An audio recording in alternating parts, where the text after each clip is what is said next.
Easy कुकिंगमध्ये आपलं स्वागत. आज आपण बनवणार आहोत पालक मूग वडे.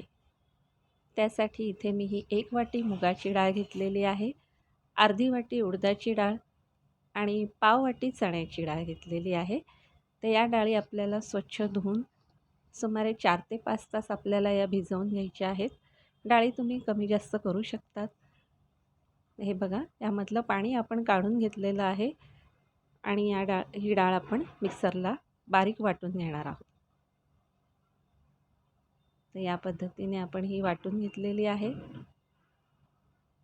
तुम्हाला आवडत असेल तर ही थोडीशी जाडसर ठेवली तरीही चालते. यामध्ये मी 1 चमचा धने जिरे पावडर, लाल तिखट आणि मिरची आणि आल्याची पेस्ट आहे. 2 वाटी बारीक चिरलेला पालक आहे, हा घालून घेतलेला आहे. आणि आपल्याला हे मिश्रण चांगलं एकजीव करून घ्यायचं आहे. मिक्स करून घेऊया. चवीपुरतं मीठ आणि कोथिंबीर.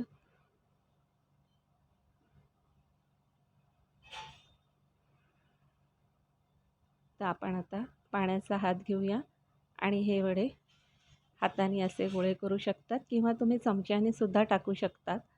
तेल चांगलं तापलेलं हवं. हे बघा, या पद्धतीने पाण्याचा हात घेतला की हे वडे पटापट सुटतात. तेल चांगलं गरम झालेलं आहे.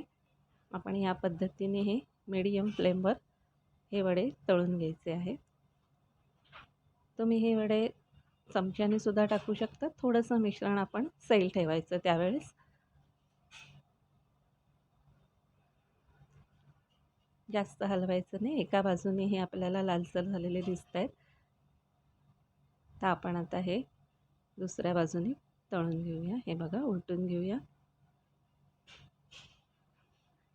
ते छान असे लागतात. मधल्या वेळेस खाण्यासाठी मुलांना आवडती अशी आणि हेल्दी अशी ही रेसिपी आहे. या पद्धतीने आपण हे वडे तळून घ्यायचे आहेत. सर्व वडे आपण हे तळून घेऊया. आणि अशा पद्धतीची रेसिपी तुम्ही नक्की ही रेसिपी ट्राय करून बघा. तुम्हाला जर आवडली तर तुम्ही चॅनलला लाईक करा आणि जर तुम्ही माझ्या चॅनलला सबस्क्राईब केलं नसेल तर सबस्क्राईब जरूर करा.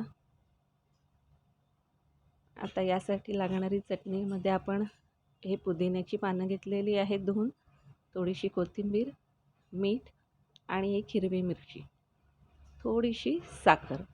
हे आपण मिक्सरला फिरवून घेणार आहे. थोडंसं लिंबाचा रस घालून घेऊ आणि आपल्याला हे मिक्सरला बारीक वाटून घ्यायचं आहे. साधी सोपी अशी ही चटणी आणि हे पालक मूग वडे तयार आहेत. तर तुम्ही नक्की ट्राय करून बघा.